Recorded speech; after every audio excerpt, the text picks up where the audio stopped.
हमारे साथ भुवन से जुड़े हुए एसपीआर श्री दीनबंधु सुरेंद्र आज का सत्संग का कंक्लूजन जो प्रवचन वो रखेंगे। तो सुरेंद्र को मैं निवेदन करता हूँ, दादा समय बहुत कम है, 9:40 में खत्म करना है, तो आप प्रवचन शुरू करेंगे।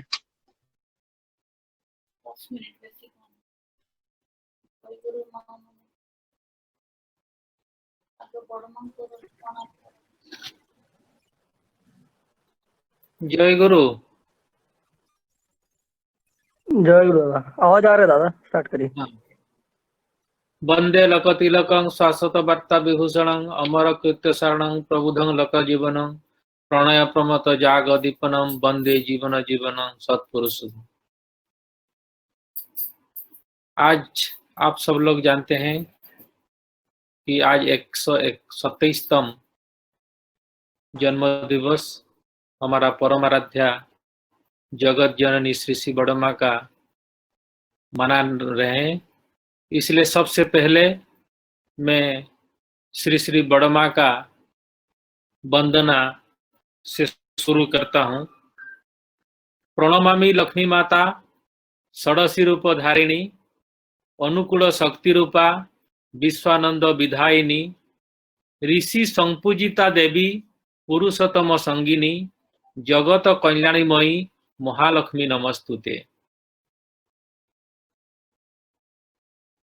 आप अभी सब लोग जानते हैं कि हम ऑलमोस्ट हो गया, बहुत दिन हो गया हम लोग श्रावण परिक्रमा में श्री श्री बड़ माँ का बात सुनते रहते हैं और माँ लोग रेगुलरली मातृ सम्मेलन भी कर रहे हैं, उसमें बात होता रहता है।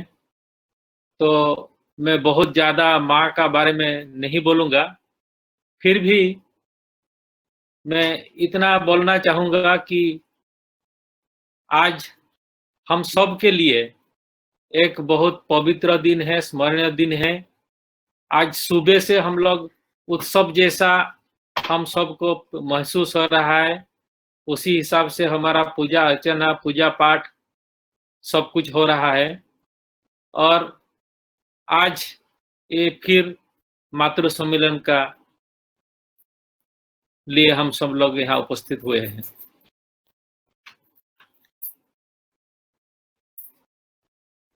आप सब लोग जानते हैं कि पुरुषोत्तम जैसे युग युग में आते हैं, ऐसे पुरुषोत्तम संगिनी भी पहले से प्री डिटरमिन्ड रहता है। ठाकुर जी आएंगे, ठाकुर जी के लिए जो संगिनी है उनके लिए भी पहले से प्री डिटरमिन्ड है।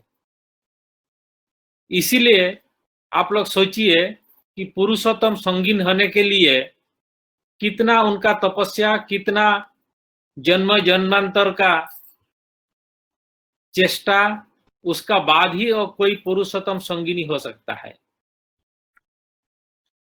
और इसीलिए हम ठाकुर जी और श्री श्री बड़ माँ दोनों को पैसा का एक दो हिस्से जैसा हम देखते हैं।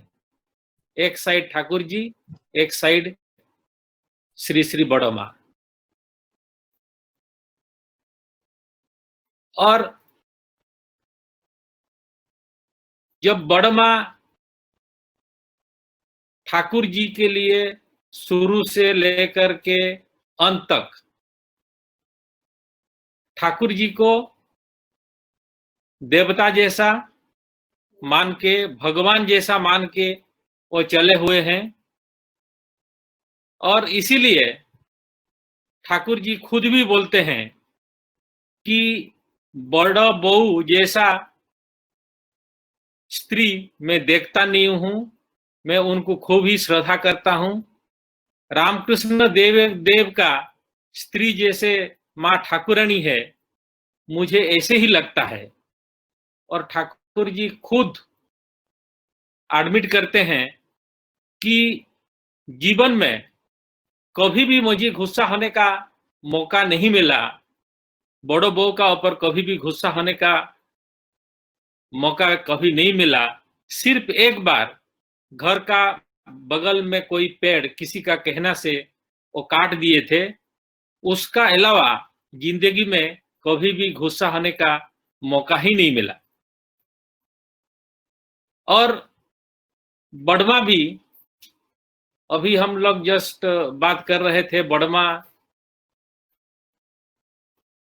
चाहती थी कि ठाकुर जी ये धराधाम से जाने का बाद ही वो जाएंगे, क्योंकि बातों बातों में एक बार ऐसे बड़मा बोल दिए थे कि मैं पहले चली जाऊं, दुनिया से पहले चली जाऊं तो ठाकुर जी को कौन देखेगा, उसका देखभाल कौन करेगा।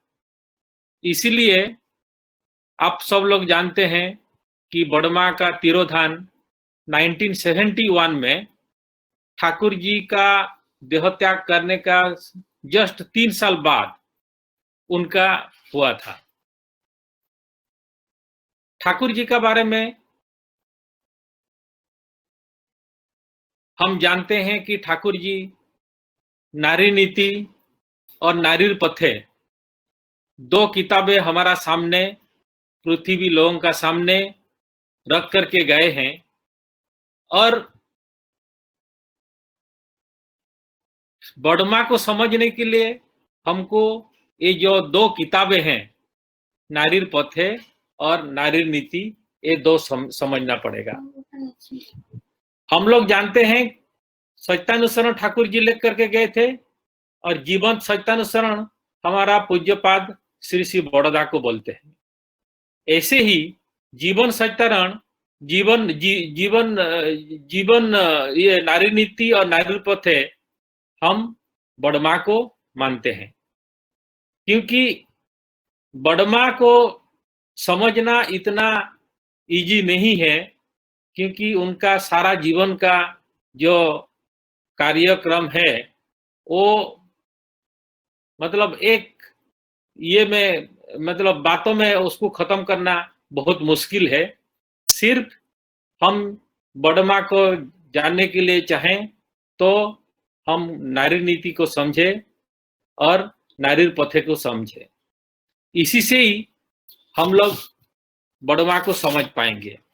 एक बात याद आती है, वो ठाकुर जी बोलते हैं बड़मा को लक्ष्य कर करके, वो बोलते हैं जो स्त्री स्वामी को साक्षात देवता जैसा मानती है, स्वामी सेवा को देव सेवा जैसे मानती है, स्वामी का सुख में सुखी और दुख में दुखी, और जो स्त्री स्वामी को छोड़ करके और कुछ भी नहीं जानती है, ऐसे देवी का पास से मुझे बहुत कुछ सीखना है।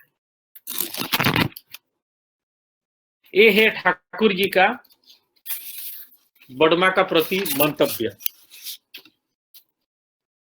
आप सब लोग जानते हैं आज इस अवसर में जैसे हम लोग बड़मा का जन्मदिन मना रहे हैं, तो सबसे पहले तो मैं आप सब लोगों का साथ पूरा विश्व का जितना भी मातृ समाज है उनको नमन करना चाहता हूं, क्योंकि मातृ इस समाज में प्रज्ञा का रूप में, जाया का रूप में, जननी का रूप में अलग अलग समय में अलग अलग अपना रूप धारण करके हम सबका पालन पोषण और वर्धन का सहायक होते हैं। एक वाणी बहुत बड़ा फिलोसोफर रस्किन का मुझे याद आता है, वो बोलते हैं each has what other has not, each completes the other and is completed by other. वो बोलते हैं स्वामी स्त्री परिवार का बहुत बड़ा हिस्सा होते हैं, और कोई भी एक दूसरे से कम नहीं होता है, कि कोई भी एक दूसरे से बड़ा नहीं होता है। पुरुष का गुण से बड़ा होता है, स्त्री का गुण से बड़ा होता है। उनका अपना अपना अलग अलग वैशिष्ट है, अपना अपना वैशिष्ट में उन लोग श्रेष्ठ होते हैं। इसलिए रस्किन बोलते हैं कि अपना अपना जो वैशिष्ट्य है उन लोगों का है और दूसरा का पास वो नहीं होता है, और एक कंप्लीट करता है दूसरा को, परिपूर्ण करता है दूसरा को, और वो भी परिपूर्ण होता है दूसरे से। ये दो स्वामी स्त्री का दोनों का बारे में वो बोलते हैं। लेकिन साथ में फिलोसोफर इलिस, बहुत बड़ा फिलोसोफर है पृथ्वी का, वो फिर भी बोलते हैं ये जो हमारा पेरेंटल सिस्टम है, इसमें बोलते हैं mother is the child's supreme parent. Mother सब समय सुप्रीम ही होता है, फादर से भी सुप्रीम होता है, क्योंकि जननी जो है दूसरा घर से वो आती है, नया घर में आती है, एक नया परिवेश होता है, और वो जो ससुर का घर है वो है उसके लिए बहुत बड़ा यूनिवर्सिटी है।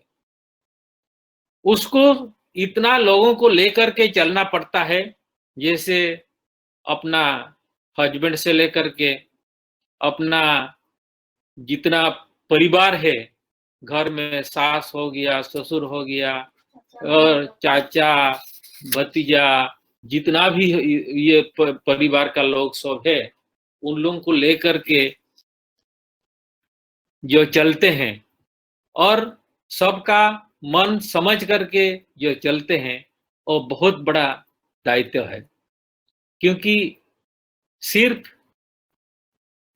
नारी जो है दूसरा घर में आकर के घर नहीं चलाती है, उनका मन को भी चला ये करके समझ करके और पूरा एडजस्टमेंट लेकर के वो चलते हैं। इसलिए ठाकुर जी नारी का बारे में इतना सारा बोले हैं, इतना सारा बोले हैं नारी का बारे में, क्योंकि नारी ठीक होगा तो जाति ठीक होगा, नारी ठीक होगा तो समाज ठीक होगा, और वो जो हम लोग जो बोलते हैं सुखी परिवार, और नारी ठीक होने से ही हो सकता है। नारी का जो वैशिष्ट्य है उसको सबसे उसमें बड़ा है सुप्रजनन, क्योंकि विवाह का ठाकुर जी बोलते हैं विवाह का जो प्रथम जो जरूरत है उसका है सुप्रजनन और वर्धन। एक दो जो ठाकुर जी का उपदेश में जो बोलते थे, ठाकुर जी का पास तो बहुत लोग आते थे, माँ लोग आते थे, उन लोगों को कैसे समझाते थे वो मैं एक दो बातें बोल करके मेरा वक्तव्य खत्म करूंगा। एक बार एक माँ आती है, उसका घर में बहुत अशांति है, उसका जो लड़का है वो कुछ बात सुनता नहीं है, उसका स्वामी जो है वो उसको बहुत अत्याचार करता रहता है। तो वो माँ ठाकुर जी को पूछते हैं, ठाकुर ऐसे परिस्थिति में मैं क्या करूं? ठाकुर जी थोड़ी देर चुप रहते हैं, उसका बाद बोलते हैं कि तुम हिटलर का बारे में सुने हो? तो माँ बोलती है हाँ सुना हूं। तो फिर वो बोल रहे हैं हिटलर का जो माँ है वो बहुत पति भक्ति परायणा स्त्री थी, लेकिन